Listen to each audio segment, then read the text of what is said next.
So hi, my name is Jenna Apgar. We're back again, and this time we are doing Jason Treu, and we want to thank you him back because we recorded this once, and I'm so sorry it didn't work out. But Jason is an executive coach, and he works with corporate executives, entrepreneurs, rising stars in general, to help them maximize the leadership potential and the performance to execute what he calls their career blueprint. This is right aligned if you've ever heard David talk, what he talks about all the time. And one of my favorites, we haven't, it hasn't come up as much because he did it quite a bit ago, but he's the best-selling author of Social Wealth, which basically tells you how to build relationships when you walk into the room. And he's recently done his TEDx talk out in Wilmington. Yes. Okay. Delaware. Yeah. I remember off the top of my head there. That was really, and that goes along with what you're talking here, right? Yes. So I'll pass that over to you and let you kind of tell us a little about that. Well, it was an interesting process. And really, when I started out, I wanted to do something to help organizations build a high-performing culture and give them some tool that they could use, that anyone could use for essentially free, right? And break it down and help them be able to build up their team, their organization, whatever it might be, so they obviously can be much more competitive and that they can just grow to the success level that they wanted to have. Because at the end of the day, any company is just made up of the people or a person, right? But you're interacting with other people. So essentially, it's the relationships and your ability to communicate, collaborate, resolve conflicts, right? Innovate, be creative. I mean, all of those things are the skill sets that you have in your interpersonal skill sets, emotional skill sets, being self-aware, socially aware, that are going to really drive your success at the end of the day. So I started to take a look and do some research on this, and it was way harder than I thought. And I had to spend a couple of months, and I literally almost gave up. I remember I was sitting there doing research for about 2.5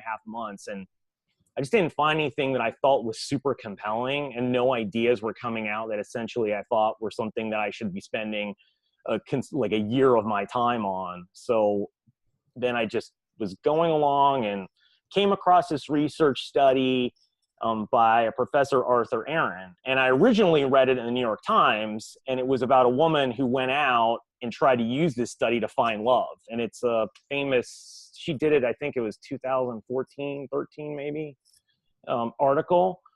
And Arthur Aaron did this experiment where he wanted to find out how can you make friends and build relationships really quickly, like super fast, right? So he ran a bunch of different things, experiments.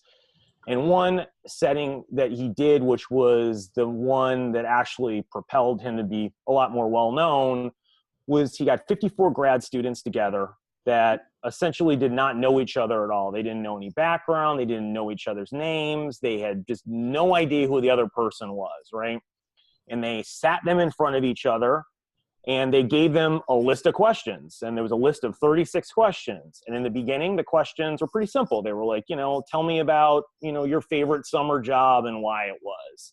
Well, as they went along, they had questions such as, tell me about one trait about your partner that you recognize, the person sitting across to you, and why you admire or like that, right? Oh, wow.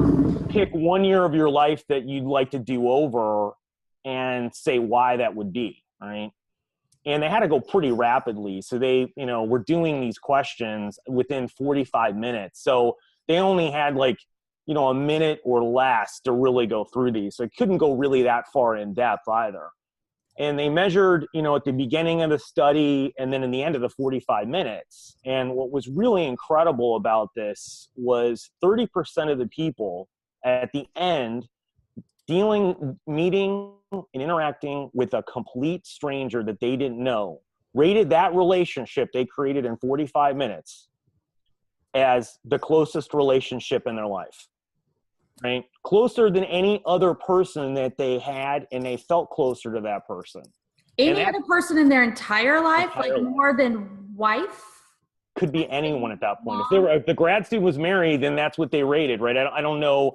We didn't get into the actual details of who it was, but 30% of the people said that. And, you know, one of the original members got married and invited everyone to the wedding. 60% of the people got together after the study. And this is in 1997. This is pre-social media, right? When it's hard to get together as a group. Yeah, right. And then now they've replicated it dozens of times, and the results are basically essentially the same, right? Every time they've run it with people, and they've run it with a tons of different variables in them as well. But essentially what's happening is a couple things. One is that we don't really ask each other deep personal questions. Why? Because everyone wants everyone else to lead with vulnerability first, right? And unless they do, they won't do it. And when someone's vulnerable with you, what happens is they tell you that it's safe to share with them. So then you get things moving really fast when someone decides to share first. The problem is no one wants to share first, so usually it doesn't happen. Also, you don't ask these types of questions of people, right, in general. And secondly, when you do, if you ask a person a question, like, you know, if you wanted to pick one year of your life to do over, our brains are wired for survival. So our brains are wired in a negative way to question everything around us. And so what you're going to think, because I've asked people, is they're like, why is that person asking me that question? What information do they want to dig? Are they looking to try to find something wrong with me, right? All those types of questions. But if you have a card reading it, it's very anonymous because you're just reading it and someone's answering it. So you're not really putting someone off guard. You're not trying to inquire. It's pretty much just a question that you're just asking them, and then they are going to essentially give you back that answer, right? So in a very short period of time, you're asking people questions that you would never probably ask them, or would take 5, 10, 15, 20 or more years to actually get through. And you can essentially do that in under an hour, right? So you're really fast tracking any relationship you could ever have, right? And for people out there thinking, well, I don't know if this works, I went and gave this to 10 people who had relationships of 20 years or more to see, you know, if it would work, right? If that actually would be true or not. And all 10 people came back and said they learned information that they felt was very important that they didn't know, and they wish they would have known in a positive way that would help build a better relationship with the person that they're with, whether it's a spouse or it's a really good friend. So I think that's part of the secret in all of this. I think the other part of it that really matters is there's a research study that Google did on how to build a perfect team. So back in 2011, they had a project called Aristotle, which they took the top 180 teams and tried to figure out, you know, how could we replicate that success across the company? Like, how could we do training, development, everything based on that? How can we systematize it? Yeah, essentially, right? And then they would actually then build the organization around that process in order to get that out of them, right? Well, they hired researchers from the Ivy League schools to come in and spend millions of dollars, and essentially couldn't find any patterns at all. They were like completely lost. They could not find any ones that went across every team. They found patterns that existed, but not in every team. So one of the researchers went into a team and heard the manager talk about that he had stage 4 cancer and that he may not be around, right? Well, it galvanized the team. They saw performance go up, and they extrapolated from that, and then they went across and they found this to be true in all of the 180 teams, is that psychological safety, which is a fancy word for being vulnerable, is the key for building high-performing teams. And that's the ability to know people on a personal, deeper level. That's the ability to raise controversial ideas and ask questions inside of a group. Because the team dynamic at that point is really strong because you're communicating well, you're collaborating, you're resolving conflicts. You're empathizing. Yeah, you're working together, exactly, right? And I looked at other anecdotal research that they've done that they've done this on other teams and compared them in different places, and they found it doesn't matter how smart the person is, doesn't matter their background, it doesn't matter any skill sets that they have, doesn't matter any experiences that they have either, it doesn't matter background, wealthy, whatever. The people that can have psychological safety and can work in a group dynamic together will always beat out those other people, right? In anything that they do, and they've tested this in a wide range of areas and environments. So it's not about hiring the smartest people or the best people, really. It's about the people that can actually function inside of a group, right? And so that is really the key thing that Google ended up funding, right? And they've got a bunch of principles, and that's how they run the team. And in fact, the one organization that is their chief innovation engine, this company called Project X, where they're doing crazy things, or in self-driving cars and trying to make fuel from pond water and whatever it is. The one thing that they cover, the first thing they cover, is psychological safety with every new employee before they cover any other single thing that they go through. Because it's that important in order for that group and that company in order to succeed. So as I was going through this, I was like, okay, this is great. Well, then how can you take this and really sift this down into a company, right?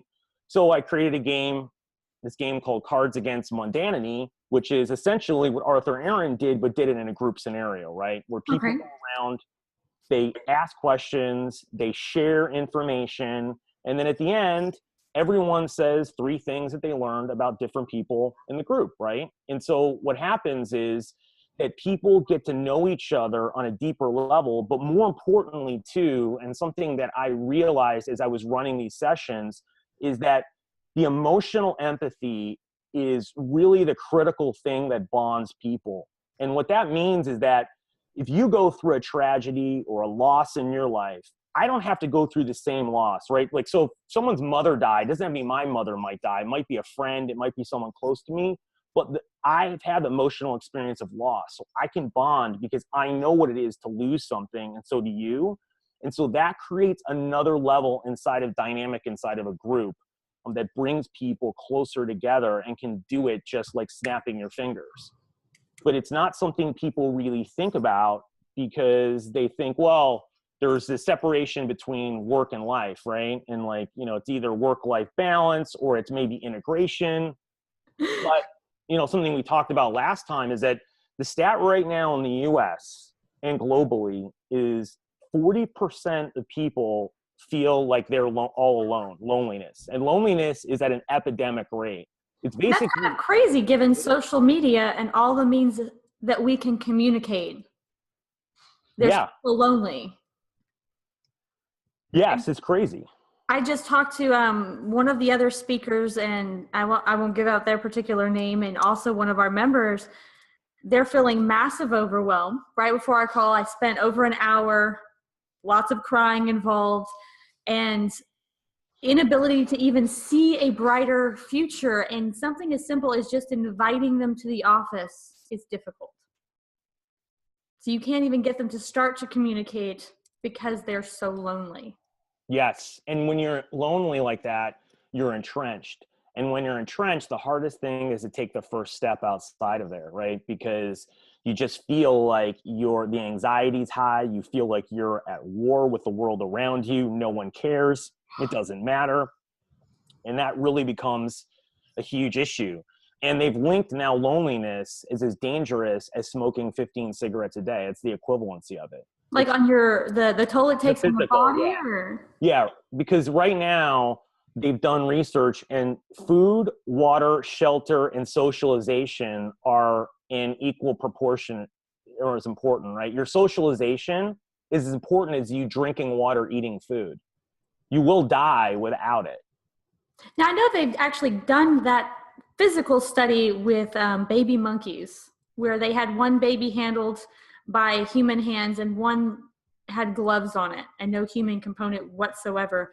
That baby literally died. Yes. Horrible ethics. I won't even get into that. But you're saying even for adults, yep, that human socialization is necessary. So then what happens to the people who kind of hole up and separate themselves? They have a lot of illnesses. They become sick. They mentally deteriorate, and they die at a much younger age. That sounds so depressing. So if you're in that space, one of the things working with the Business Growth Network, and David and I've been working in beta with so many business owners the last year and a half, I am incredibly shocked by how many business owners that, we do get vulnerable and, they tell me they need help. Well, the first thing I do is start asking very personal questions about their business side, right? And then sometimes a lot of crying happens. And I've found out how many people in the Dallas area who are running businesses, who are going to all these networking meetings, totally socialized in theory, and making zero money. So even though they're outside meeting people, they're still becoming more and more recluse. They don't talk to anybody. They don't want to share that they're not making money. How does somebody like that start to climb out? Well, I think that you have to, one, find a support group that you trust people with, and maybe it's a small group of people. That can be a first step. You can find a coach, you can find a mentor, right? That's also another step in the process. I think 3, you just have to take a leap of faith and do it. I mean, I think the problem is that it's sort of like this confidence competency loop, right? It's like everyone's waiting around for something to happen and feel more confident. But the reality is that, like I'm starting to run more. I just did a half marathon. I got in the Chicago marathon. Well, the only way I got more confident about running a full marathon is the fact that I ran the half marathon, right? You have to do it and take action, because the evidence will give you confidence. So if you have to force yourself to do it. And what you find successful people do is they do the things that they don't want to do on a consistent basis. And then you get a lot better at it. So part of this is, the only way is you have to start taking steps forward. And I think you also have to realize that most successful people who do new things fail. There's very few. I talked to people when I was interviewing people for my book and other things. I said, for every 10 new things that you do, how many of them do you get right the first time? And all the answers came from about 5 to 7 things that they do for the first time they fail at. And what they have to do is take the evidence, and then pivot, right? They have to go in another direction. It could be a small one. It could be completely different. But that's the requirement in life, is that you have to be willing to get out there, get messy, roll up your sleeves, and move forward. And if you don't want to do that, and you want to play it safe and try to be perfect, you're never going to do anything, and you're going to live a very small life, because that's not what other people do. Unfortunately, now people see social media news feed, ESPN highlights, and they look at the end result. They don't look at the journey, and they don't ask questions, right? And in fact, it's so much so that I've asked some of my successful clients, how many people, employees in your business, people you come across, ask about your early days and what you went through? And the answers will range from never to extremely rarely in what they'll give you, right? So what that tells you is that no one's asking about what it really took to get there. All they want to know. I literally just told the girl crying that. I was like, you can hire all these coaches. They're never going to tell you the true grit that it took to get there. It would scare you off. And it could. But I think unless you really start asking those questions yourself, you really won't know what it's ultimately going to take, and the emotions and the ups and downs and everything else, because you're just looking at the end, right? You're not looking at the rest of it. And I think that's a problem that people have, is that you have to look at the whole picture. You can't just look at a small segment of it and then draw a conclusion off it, because you're creating a story that doesn't really exist and it's not true, right? And they say in the absence of data, we make up stories, and that's a story people make up, right? You can make up a story that's easy or a story that's hard. Either way, you're right. So you choose what you want, because unless it's 1 + 1 = 2, it's not data. It's your story, right? And so I think this is part of the challenge that people have when they're trying to build new things, try new things, get over the hump, right? Get out there when they've been walled off, is that unfortunately, the only person who can do it is you. And the only requirement is you take the first step, because you can't take the second one if you don't take the first one. And although it sounds trite and it sounds like, oh, that sounds super easy from someone who's doing it, that's the rule. That's the law. That's the requirement. And it's the requirement for doing anything new, right? When I first did my TEDx speech, I had no confirmation it would work. I just had to sit there and do the required work and come up with it, right? I mean, there's no guarantee, no matter who you get or what blueprint you get in the process, like that's all great information, but you have to execute on it. Mm-hmm. So I asked you, how does somebody as a business owner get over some of those humps? If you are the business owner with a team and you're working with, you don't even know all the problems that people are going through. How do you bring your team together so that they can, as a team, pull through those issues and learn to communicate better? Well, I think the first thing you got to realize, the key thing about the team is to try to create some level of psychological safety with the people inside of the organization. Because at that point, then people will want to help each other more, and they're going to let other things go, right? It's kind of like, think about it. When you think about communicating with the people that you love and care about the most, right? When they do little things, you're much more apt to let them go. You're more apt to listen more, right? Or at least apologize, do things that you wouldn't do with people that you have a neutral relationship or people you dislike. So the first thing is you've got to create some psychological safety and get people to like each other at least. That doesn't mean they have to be friends. That just means they have to move in a positive area because they're going to be able to work in a much better environment. And part of it is playing this, this game that I've done. I think part of it is, as owner, is that you need to go around and find out what people are doing outside of work, like what's going on, right? Because you need to know if they're going through problems in their life, because you can support them, you can help them, because that's affecting your business. What happens outside of work is your business, because it's affecting the work product and the quality and the engagement level of the people. And if someone's going through a negative time, they can spread inside of an organization their negativity to everyone else, and it can kill your company. So you need to know what's going on and be very hands-on about what's happening, right? I think the other thing that you can do is you need to support people in terms of helping them develop their career, skill sets, challenge them, and be very hands-on as a people manager, right? I read a study yesterday about startups that were successful, and the startups that have more successful than not are CEOs or founders that are very hands-on managing the people. The ones that were hands-off did significantly worse overall performing. What does hands-off mean for you when you say that? Well, it's kind of like, I don't worry about your career development. I sit back and I give you tasks to do, but I'm not sitting there giving you in-depth reviews. I'm giving you feedback, trying to help you, trying to challenge you, getting to know you as a person, right?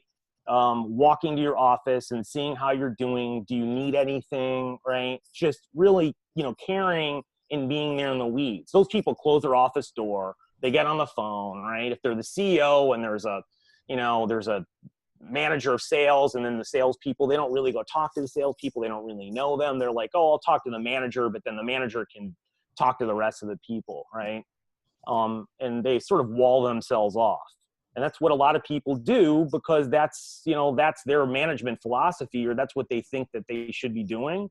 Or maybe they just don't care, but either way, it affects the business as a whole, right? So you need to really be much more hands-on and be thinking about people and what they need today in their business function, whatever they're doing, but also tomorrow, what's their growth path? Like, where are they going, right? Because if you don't give someone a goal, right, let me tell you, what's going to happen is they are going to start to wonder if that's the right place to go. They're going to start to think about different things. Well, they're going to find a growth path somewhere else. Yes. If you don't give them one inside their company or inside your company, they're going to find one in another company. That was one of the biggest, we'll say, faults of the corporate interior design industry. Was the only way to move up was to change companies. Yeah. No internal growth. And it really, an example here is I'm working with a company, and the COO of the company, and this is 3 to 5 years down the road, thought that he wanted to be the CEO and the next CEO. But then when I talked to him a couple months ago, he was like, I'm not sure I really want to do that anymore. Well, you know what happened in that couple month time? His work went down. The guy who was working on the weekends no longer worked on the weekends, right? His engagement level was lower. right? Just because he had uncertainty about his future, right?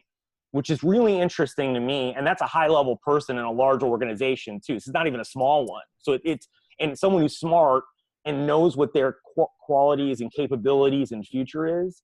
So when you don't know what your next step is and you feel like it's completely uncertain, what happens is your performance and your engagement goes down. So if you're an owner of a business, you would have worried about that because you're losing a lot of money, productivity, retention, leadership, management, everything else. Because Is there data on that? Is there like a hard number? I don't know, but I can anecdotally, when I talk to people and I see people's self-destruction and like lack of engagement, a lot of it is associated with not having a clear path forward. Right? Because if that person thought they wanted to be CEO, and even though they, like, let's just say that they didn't end up doing it, but they kept thinking about it, and then the last minute they changed their mind, they had certainty about their path. Whether it's right or wrong, they would. So they then would feel like they're doing things to get to that place. But once you remove the certainty of the future, whatever that might be, and it could even be multiple options, right? But when you remove that and someone says, I don't really know what I want to do, or I'm not really sure, like, what my passion is or what I even care to do anymore. When you remove that productivity and everything goes way down because you don't feel like you're in the best place for you. And so what happens is you retreat and retrench and do other things, just like watch Netflix or compared to working. Yeah. And you don't feel as loyal to the organization. You don't feel, and even to your manager or whatever team. So if you are someone who's managing people, you've got to now manage both what's going on in their personal life and, in their current business and their future development. And if you don't want to do all three, you are losing a lot of productivity. And turnover. And turnover, right? And turnover, to hire a new person, the studies are, it'll cost you between 100% and 300% of that employee's salary to replace them. Wow. Right? So if your employee costs you $50,000, it will cost you at minimum $100,000 to hire another employee and get them in the door over that first year. In lost productivity and in salary, right? And training, retraining. And training, right? And then not knowing the organization and lack of ability to work with other people at the minimum, right? At the maximum at that point, it's costing you $200,000 for that employee, right? Now you can imagine if you have an employee that is costing $100,000, right? Now you're talking about someone who's going to cost you $400,000 to replace, right? And these are things people don't think about, but it makes a lot of logical sense. And when you look at the data, it all supports all this, right? So you today as a manager and as an owner have to think radically different than the same person did 20, 30, 40 years ago.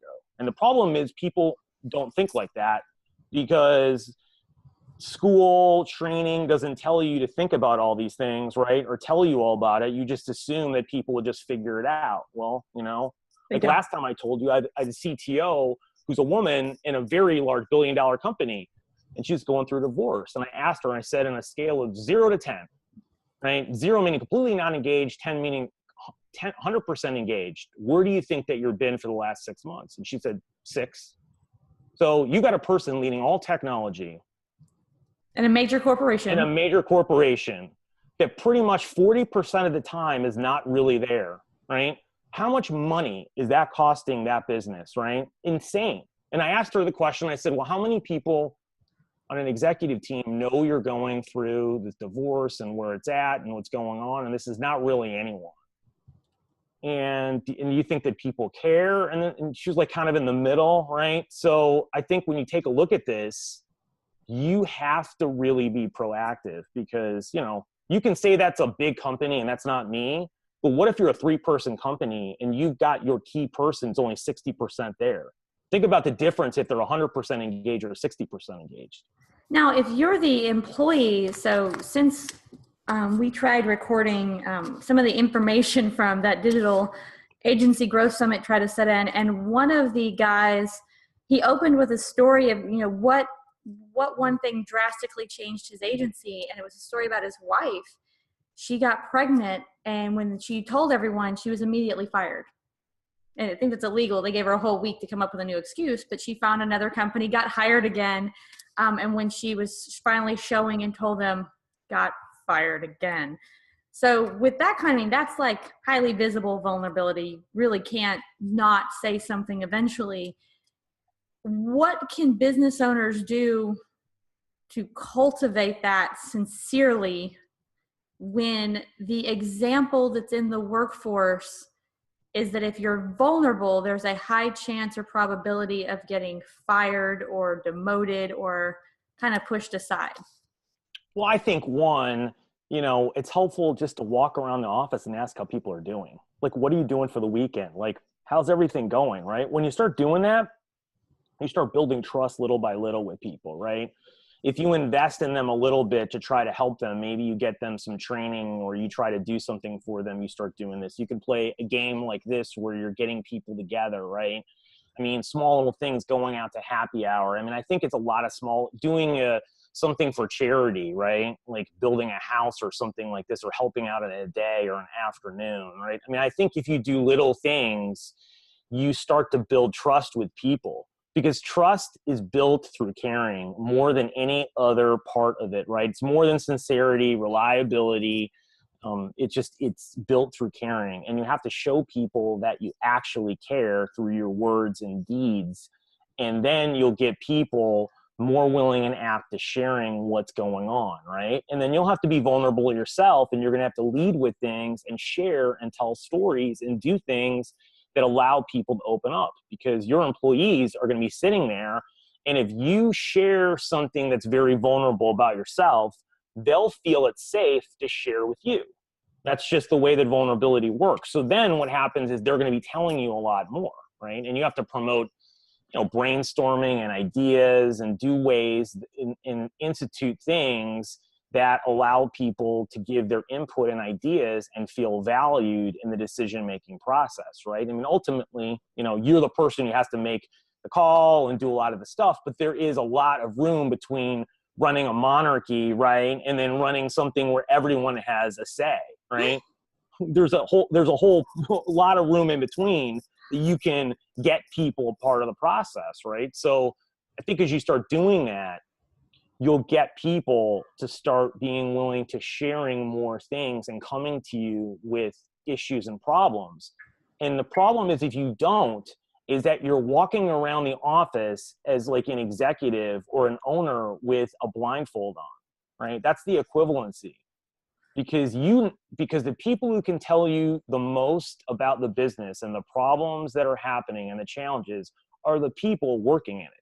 So the more that they can share information with you, the better you'll be as a manager and leader, and the more money you're going to make, because you're going to see either opportunities or challenges or obstacles and can pivot and be a lot more agile in your business if you get this information. So what kind of time frame? So you mentioned in all this research, you built a game, the Cards Against Mundanity. How would you see a business owner utilizing that in their business, and how much time does that take? Because we all like to say we're so busy, which I a little bit personally feel like, whatever, BS, you can always find time. But how much time does that take for a business owner to make a big change? I mean, I think if you start off doing something like this game, which, can run you anywhere between like 45 minutes to an hour and a half to play, right? You can, and what you can do from there is, give people $25 to take someone else out to lunch, right? That they want to take out in the company themselves, right? Because then that allows them to follow up after the game and ask them more questions, right, in the following week, and build a better relationship with that person. And what they found is, if you have a best friend at work or a very good friend, you're 7 times more productive and your retention is 7 times higher. So that's a great first step. And then you got to build little things that you're doing, walk around work and do stuff. And I mean, I think you can see some drastic improvements in probably 30 days. And within 3-4 months, I think you can turn things around significantly. Really, probably, I don't care how big the company is. I mean, I guess if it's thousands of people, it's going to take longer. But if it's not that level, you can turn things around pretty fast, because you get people in this mode, they immediately change. And what also happens is that you can go sit down and try to teach someone leadership skill sets, but that takes a while for someone to learn it, implement it, utilize it, get the evidence. But if they ever learn it. If they ever learn it, right? It's a slow, now it's important to go through that, but that is a longer process in the development of a person, right? But getting people in a room to get to know each other and like each other quickly is something that can be done very fast. And that allows you then to get a lot quicker results in the short term, right? Now you got to add on skill development and everything else in the long term, but you need a quick win to get things in a better place. This is the easiest place, because if you get someone who doesn't like another person, or maybe is even neutral, and you can move them a little bit, right, from someone who dislikes someone to neutral, or someone who neutral to like them, you're going to see a difference in communication, collaboration, problem solving right away within a week or so, right? And you're going to see people. I just did it with one of my clients, not clients, one of the people who does my podcasting, right, books me on podcasting shows. They did it in their organization, and have seen really great results in like 7 days, and it's made a marked difference in their entire business. Oh, wow. Yeah, right. Because it makes sense, right? Because you just get to know people much deeper and better. And then you feel like you can share, collaborate, brainstorm. A lot of stuff that you're keeping inside, you're now sharing with people, right? And so that all leads to better ideas, moving everything forward and helping each other out, because then you care about what happens to the other person. Like, you want them to be successful, because then they want you to be successful. And then what happens, right? You're aligned. You're aligned in a vision. Right. And then that's helpful, because then everyone does better, right? Everyone wins in a scenario like that. So you can do things very fast. I think like it's not some slow boat that you're sitting there sort of rowing for the next 12 months. I mean, you can get results in under 30 days, and within 90 days, see pretty stark changes in how people feel about the organization, their productivity, their work ethic, their determination, how much they care. I mean, I think on a lot of different levels, you'll see a pretty significant change. And it doesn't take really much time. It takes very little money, right, to create all of this stuff. And you basically can create, in many ways, what Google has, right? I mean, and so we should use that as a model, because they're the #1 workplace almost every single year, or within the top couple. Yeah. Forever. So you don't need to have a fancy massage place. You don't need to have, lunches and dinners and all the rest of that stuff. What you need to do is follow the principles and organize them inside your organization, and grow, develop, care about the people that you have. And, you can do some pretty amazing things. And if you don't, right, here's the thing. People say, I'm too busy, I don't have time. And I'm like, okay, great. So now you're taking 60% of employee rather than 100. So maybe you should do one less thing and focus on them, because obviously you're only 60% of that new initiative versus 100% of the old one, right? Well, it seems to me like that's not really a good trade-off. So we just prior to your conversation, we went ahead and I did the discussion with Mark Sinclair. He is the co-founder of Spark Chart. When I sent out the summit link for you to go fill out all the mundane stuff, that's actually Spark Chart you were working in. Oh, cool. And that's totally not how it was intended to be used. I just twisted it a little bit. But what he really specializes in is those feedback loops. So I almost see like some immediate synergies here, because I do think that in some way, and this is the type of stuff in an organization that's very hard to measure, right? But that there should be some attempt at some KPIs. So I could almost see some kind of feedback loop being sent out prior to playing this game. And then let's say you play it, what do you say, once a month? You could even, not even that much. I mean, you could even do it, some organizations may play it once and then never play it again. You could play it on a yearly basis. You could play it on a quarterly. I think it just depends on. But we're saying you have people who balk at the time. They balk out an hour or two and a couple of pizzas and drinks. People do all the time in doing things, right? Because they don't really understand the logic behind it, right? Because they're leading from a business standpoint that says you need to make this number of cold calls, you need to go out and do these business things, and they're, like you said before, they're measuring the wrong things, and they don't understand that a business is made up of people. Mm-hmm. And it's the most expensive expenditure. Yes. Almost every single organization. Yes, it is, right? Because that is how you treat people, is what you get out, even with your partners or anyone else, right? I mean, you have a better relationship with a partner who's going to give you a better deal and work harder if they actually like you. Well, you've got to figure out and spend the time to create that relationship and understand what to do, right? And you can even play this game with partners if you had people or other clients, right? If you're an agency and you had other clients, you could get the CEO of these clients to come in and play this all together. And that would be pretty incredible too, because now you're creating stickiness in an external way with other people, right? And them together, right? And that's the same way people buy stuff from people, not necessarily because the best, it's because they like them. And that happens all the time. We do that personally and professionally in many things that we do. So this all applies. So you just have to do it and commit the time to it and find it. And the other thing too that doesn't make any sense is that, so you do this game for an hour, people are then going to make up the work later. It's not like it's going to completely disappear. They're not saying, oh, well, I'm just not going to do this at all. They'll just do it later. I mean, it's just life. It's an hour. Like I said, I can very easily see, company buys a few pizzas for the team, buys some sodas, some drinks, some water, put them in the company break room. Yeah. 1 hour for lunch was already going to happen. I say you add 15, 30 minutes on each side. That's all you need.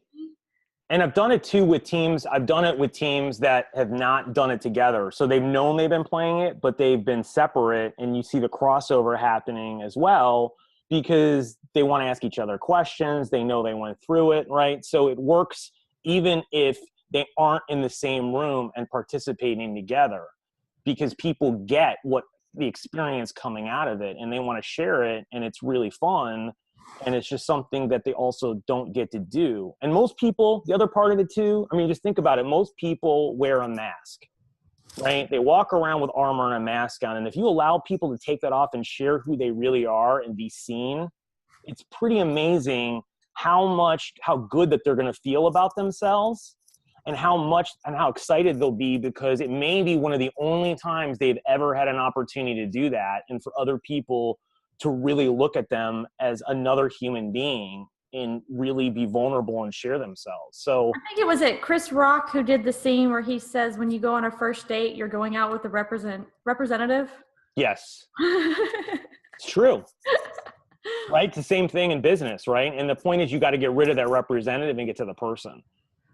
And it takes work and it takes time, but that's what building a real culture is. It's not about having some values on the wall and everything else that most people aren't going to follow. And most companies, very few of them institute it into everything that they do. They talk about it, but are you doing a review process where this value is being graded on and they're making a decision on hiring and promotions and bonuses based on that? I rarely see that. I'm sure that they're out there, but it is the exception of the rule. So you've got to build it through real actions and getting people to feel different things on an emotional level. So, well, like I said, for how do you measure if this is working or not in your organization? Well, I think you can look at some things like, are things being more productive? I think you can survey people and ask them, before and after, how do you feel about your colleagues, your work environment? I mean, I think there are things that you can set up where people can rate things and do it. If you regularly do an employee survey, right, where you're doing it, you can look at the numbers pre and post, right? And if you measure it on a quarterly basis or whatever and see how things are going. So what were the big 5 questions you would say if you were going to survey people? 5 top questions you would ask on a regular basis to see if things are moving forward. Yeah, I think one of them is, how comfortable do you feel asking questions inside of this team, right? Inside of a group or individuals inside of my team. Okay. How trying to think of the other ones that I ask. I would probably say, how comfortable are you raising a potential new or controversial idea inside of the group as well? I think it's pretty important.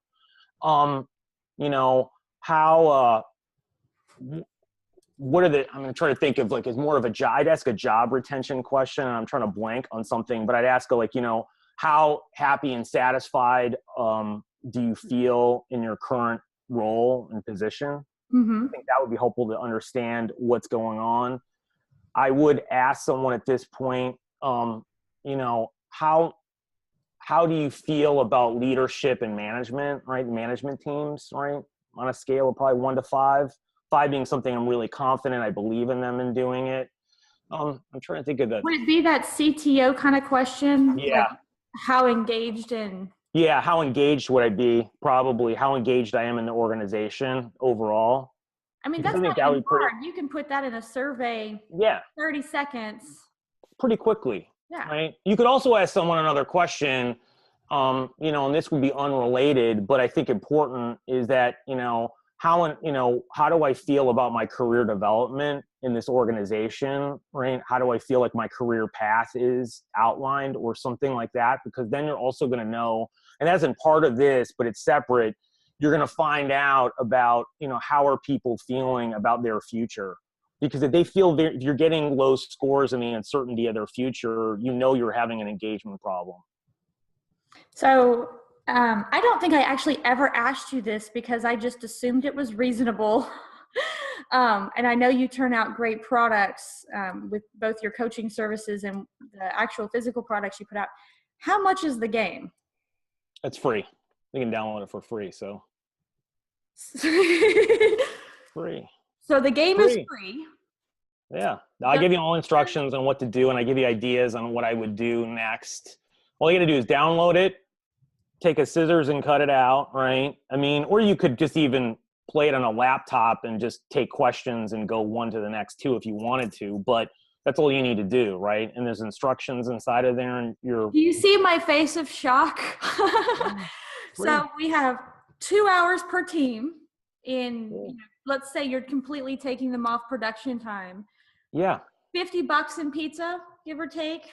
Yeah. Another $10, maybe $50. We'll go crazy. $100 in food and drinks, a free game, and that can change your culture and reduce turnover.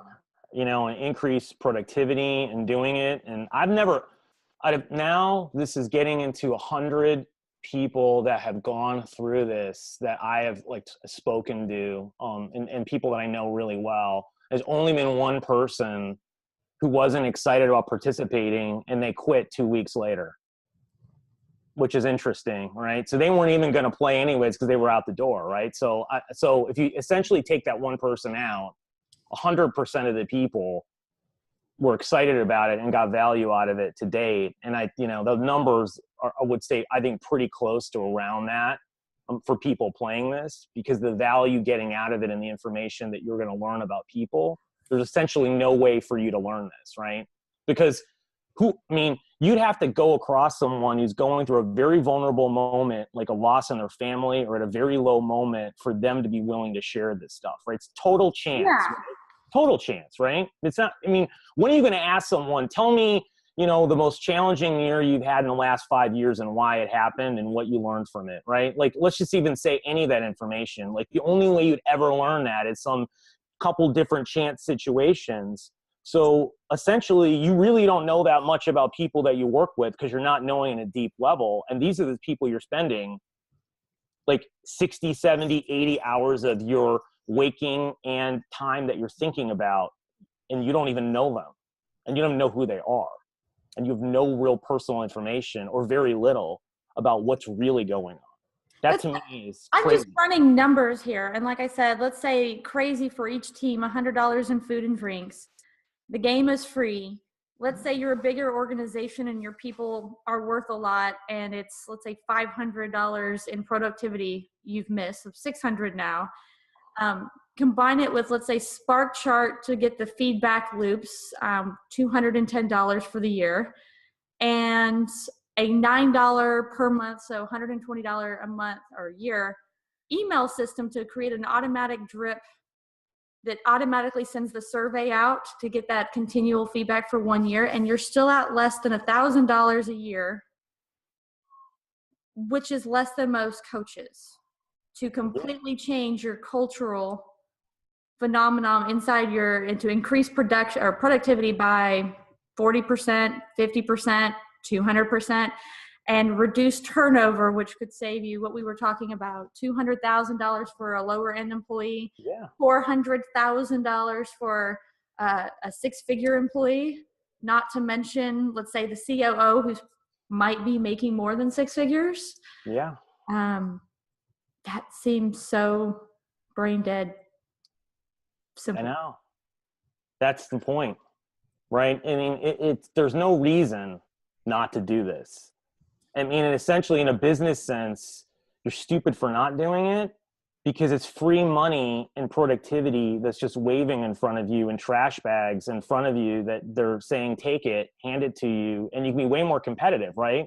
End of the day, you can be like a 5-person company outflanking people 4, 5, 10 times bigger than you are because you have 4 other employees that are 100% engaged and want to be successful and care about each other's success and are willing to do whatever it takes. Well, that is extremely powerful.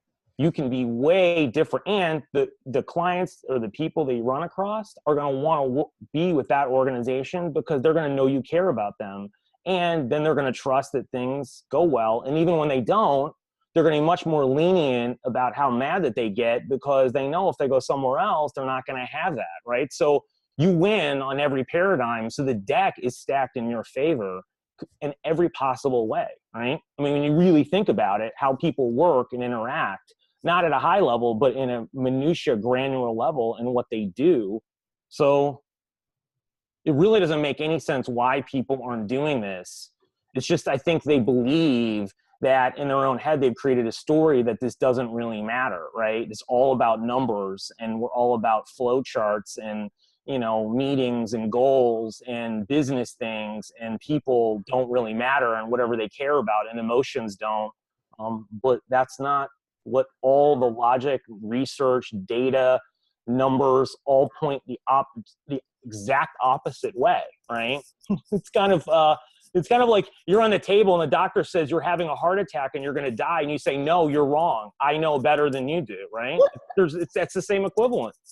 And you're like, and the doctor looks at you and saying, are you crazy? Look at this. No, that's not it. That can't be. That's crazy to put all those numbers together. And a standard, like at least the business coaches we're looking at taking on. Now, granted, we're looking for other stuff, not culture, but $1,000 is on the low end per month. Yeah. Per month, not year. Yeah. Per month. Yeah. And you could do this across all of the teams. I mean, and you don't even need to have them in the same room. And I mean, and it's very easy for a leader. I mean, like you could bring someone, I could facilitate it in, but you could have, I mean, I give them directions and instructions on how people can do this and self-facilitate this all by themselves. It's not really hard. And if someone asked me, I'd give them the slides and I'd say, hey, you could do this and go through this or share this with people and give them it. Like, so again, like you could even give people background on why it's important ahead of time. It's not that hard, right? So there's easy things that you could do in any organization and team. And that's the reason why, you know, I could even show the video I did for TEDx and that explains it all. And that's, 11 minutes long and if everyone watched it beforehand, right? So, okay, well, there's 11 minutes on your free time to watch something and essentially get all the data you need to be able to do this exercise and have everyone understand it, right? That's it, right? At a bare minimum, right? So it's just interesting to see that people just don't really do anything or make up all the stuff about culture. And I laugh because I'm like, culture is about the people and how they feel about each other and whether they like each other or not. The rest of it, who cares if you have a value that we're going to be a lot of integrity? If no one trusts one another, what does that value on the website mean? No one's following it. So how many pages is this to print out? I think I put I mean, I have to take a look at how many pages fully in there, but I give people, I think it's 50 questions that are more sort of conversation starters. And I think there's more of them. I want to say like 60, 70 or 80 questions that are more in-depth questions that you can ask each other. And I think there's like 2 on a page or something, 2 or 3 on a page. I can't remember, but you could shrink it down if you wanted to, right? It's pretty simple. I mean, that's still like I said, it's like what, 30 pages, 40. Yeah. That almost seems like as a, for my business owners that are listening, if you're looking for a great Christmas gift to send the bigger companies that you're looking to participate in. Yeah, you can play with anyone. You can be the one that gives that to a company, and all it costs you is the cost of print, and maybe you pre-cut it for them. Yeah, that's it.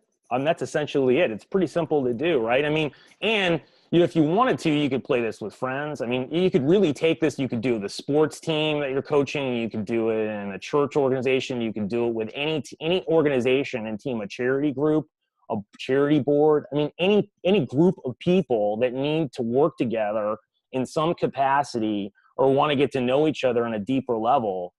This works like magic, right? And works like no other thing that you're going to do with the time that you can spend, right? Because the key is getting to know people on a deeper level. So there's really, I made it for business, but essentially you could go and take this and play it in any environment with any single person that you wanted to, and do it one-on-one or in a group. That's very interesting. That just seems like so. And when we build marketing strategies for everyone, and we're working on client avatars, client personas, one of the things that I always ask are what are their objections to the sale. So it's free, so money is not one. Time, I really don't feel like is legit one of those usually 2 big ones. When you have groups of people who will not participate in this, or what is their objection to participation? I would say one, they feel like they know everyone in the group, and they're very tight knit. I would say the other excuse is just they don't have time. And that's because they just don't want to make time, and they don't want to spend, either they don't care or they just don't get it. Right. Mm-hmm. And that probably is the majority of people that would run across. But I always say to people like this, I said, okay, great. So, like actually one of my friends, and he's not replied back, and I said, I will buy you dinner at any place you want in the city, and I'll spend $500 on dinner. I was about to say, that's if I go into your work and I pick out some of these questions, and I'll even say 3 questions, like, and if they cannot answer all 3 and you don't know their answers, you don't know them very well. Right? And I don't reply back yet, but I like, that's the pushback, because if you don't know what's going on with someone at a deep level, you really don't know them. And if you think you're getting along with them well, think about if you could replicate the best relationship you have in your life with 10 people with no work. Would you want to do that or not? Would you want to have that or not? I mean, you could, right? And maybe it's not at that. What if it's 90% of that, right? How much would that increase the quality of your life and success? Well, a lot, right? Well, is it worth an hour of your time? I don't know. Depends what you want. Depends if you want to be successful and more fulfilled and happy or not. Maybe you don't. Well, I mean, this, again, now that time to think about it, it's holiday party season. If you just cut up the cards and toss them on each table. Yeah. You could do this in many ways, right? I mean, you could get creative and do it and put it on, like, you could have a holiday party and put a different card on each person's thing and tell people to go around and read the card and answer the question. I mean, like, there's so many multitudes of things that you could end up doing. And it's a great way to start a conversation and get people talking, right? Because again, once you get someone to, the hardest thing in a conversation, right, is the first person to share something deeper. And if anyone's listening and they're thinking about the last time they had a really good conversation, well, what if you just start off with question 1 like that? Why do you need to have 10, questions to throw away before you have to get to the things that matter? Or why do you have to wait?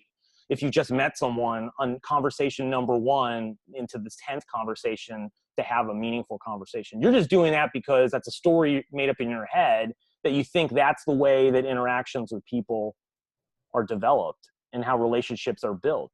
But what if I told you that that's not the truth and that you've just made this up in your head and people have all told you a lie because that's what they want to do because it makes them feel comfortable? Well, that's as much of the truth as anything else, right? I mean, well, that's just the call that I came off of. I would not say I know her really well. I know of her. We've talked. She's actually been to one of my workshops. So that's 8-9 hours in one day together. But again, you're talking on facade level, right? And over an hour on the phone with her just before I jumped on the call with you. And I literally not just wanted to, but did in the phone call. I don't know how well you know me. I am not a touchy-feely person. I'm a numbers person. I'm a let's decimate the competition type of person. Let's just mow it all over. And I felt compelled to end the phone conversation with, I love you. Yeah. But she got so vulnerable. Poor thing was just crying her eyes out. It's been a hard year for her. All sorts of different things going on, deaths in family, shakeups in relationships, business issues. And it just happened to all come out on the phone with me. And I didn't even share anything with her other than information that I know, but nothing vulnerable. And she gave all this to me. And you instantly are like, I have to tell you I love you and it's going to be okay. Yeah. But now I can promise you I'm invested in that individual now as a member, and I'll go above and beyond as a partner in the Business Growth Network to make sure she has any information she needs to succeed. Yeah, of course. And I think, and that's, and what you just said is the key, is that I will go above and beyond to do that, right? But what happened was that her vulnerability allowed you to be vulnerable back, right? And then now, because of that, you're much more invested. And if you can do that in an organization, that's exactly what happens to every single person, no matter what the relationship you have with them currently, it will get better because you're going to be much more invested in that person and know more about them at a deeper level, right? Because eventually the point is that we have one person in our life that we have the best, deepest relationship that we have with it, right? Mm-hmm. Well, you can bring all of your relationships personally or professionally way closer to that level of a person if you're vulnerable in your conversations with people. And it doesn't even need consistency. You can just have it there because people will know that's how they interact with you. It's not like you have to go to work and every day say, well, let me pick a card up and talk to you about this, right? Once you set that dynamic up, it just starts to roll in that direction, and that's how people treat you and what goes on. So it sort of sets the table for you, and you don't have to keep resetting it all the time, right? It's just there. That's interesting. Now I've got like clockwork stuff ticking up here. We'll have to see test it out, right? Yeah, no, it's great thing is to test it out and see how it works. I tell people all the time, test it and see. But what you're going to find is that it always works because it's human nature, and this is just how we work as human beings. And so that's the easy thing, right? That's why people play card games for fun, right? Why do they have holidays? They play games, right? Because you're interacting with someone, you're laughing, you're learning a little bit about them, and you're just having a great time just being present with other people and doing it. Well, this is essentially that, but moving it in a deeper level. So it's not like this is a new model, right? This is something people have been doing for, since the beginning of time. Very interesting. Because I was just thinking, download the card game. You could use it in multiple formats, in person, social media, through my team chats on Plutio. Yeah, you could do it anyway. There's any way you could do it, right? Chart to measure it with constant feedback loops and automate it with Active Campaign. And I'd be interested seeing by the time 2018 is up, taking the 5 questions or the 5 or 6 questions for the feedback loop that you presented to see how that changes over time. Yeah, I mean, and then lay that next to revenue. I can't see a scenario where the revenue and costs don't go down. The percentage, at least on the cost side, don't go down, because what happens is people will be much even costs. Yeah, costs will go down, right? Because again, people are going to care a lot more about every little thing because they're much more personally invested. because they're invested in the people, right? And they care a lot more about stuff, right? I mean, so things are going to happen that wouldn't have happened before. People might bring cupcakes that never did before, get people coffee, right? Ask someone if they want to go to lunch. I mean, all these things start happening because that's what you do with people that you like and people that you're friends with, right? Either one. So all this stuff just moves forward and you notice a big difference because it's just human nature and what people do. That's a great thing. It's very predictable because research and data is on it, but also you know this anecdotally from your own life and your interactions with people. So you have the evidence currently in your own life to say that this will work because you know it does, because that's why your friends are your friends. So we have your website we're going to link up. Where can they find the Cards Against Mundanity at? Cardsagainstmundanity.com, right? It's simple. It's a URL, right? There's a redirect on it, but it goes on and it gives you all the information on there, and you just get it and download it and get to work. So terribly interested in seeing everyone go download that off your website, and follow us over to the Vision Challenge group, and we'll probably, we'll just for some fun. Do you mind if we automate some social media posts over there? Yeah. We'll put your name on it and the link and everything. I'll send you a couple of I screenshots of a couple of the cards that I can just send you too. So I'll have my guys turn them into sweet looking social media posts, and I'll even send you the images so you can use them yourself. Sweet. Yeah. Awesome. Just send me your logo. Send me your logo for Cards Against Mundanity, and we'll take care of that. We'll put them up in the Vision Challenge, and just to see for all the people that are joining us here with the Business Growth Network Summit for 2018, including the partners that we're asking to go participate over there. Let's see how it works, and if can create some congruencies and alignment just inside of this little bubble this week, right? Yeah, that's interesting. Essentially, that's why I made it free, and I did it because I was like, all right, there's no excuse for people. And I realized how difficult it is to build an organization, and people just don't have a lot of the skill sets, emotional skill sets, a lot of the leadership and management, they just don't have them, right? And they're struggling trying to build a business. I'm like, okay, the last thing you need to do is have to deal with people that are not engaged, right? Do something quick, and you can really change a dynamic that can help you move the business forward. For everyone else listening who maybe they have bigger organizations and they feel like this might be hard, is this something they can call you on and work with you directly to implement?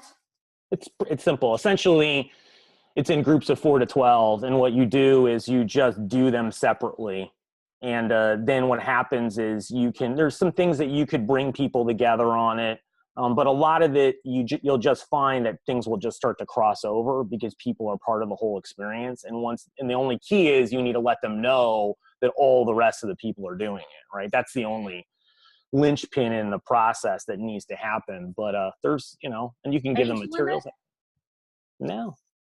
Like it's all rated G. Yeah, I mean, you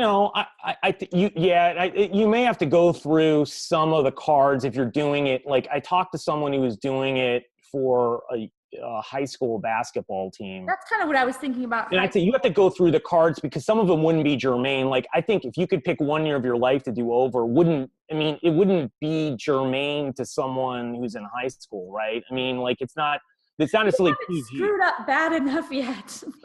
Yes, exactly, right? So you'd have to go through it and not scrub them because of PG, but I don't think necessarily some of them would be as germane if you're talking about teenagers than it would be adults. But that's really the only thing because it worked just as well, right? There really doesn't, there's no... Or church groups, if so everything's exactly easy. Yeah, everything in there is the same, is PG related, right? That you could ask in any environment. It's just age related. You'd probably take some of them out because they wouldn't really have as much to respond with because it wouldn't be not something that they would have any reflection to have on because they don't have the experience. But outside of that, and there's probably not that many in there that were, and some of them maybe work related too, they pull out, but that's simple. You just cut out the card and throw it out, right? It's not like it's, very difficult. So you just take a scissors and toss.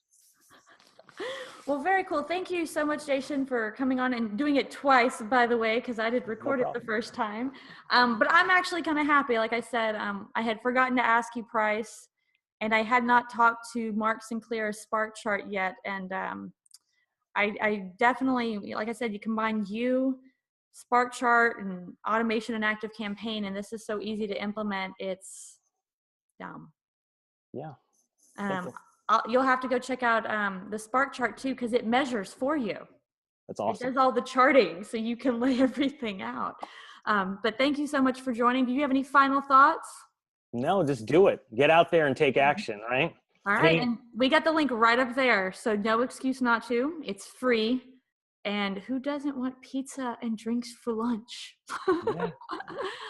All right, well, thank you very much, Jason, for joining us again, and I hope you get a lot out of this, and we look forward to Thanks. seeing more of you too. All right.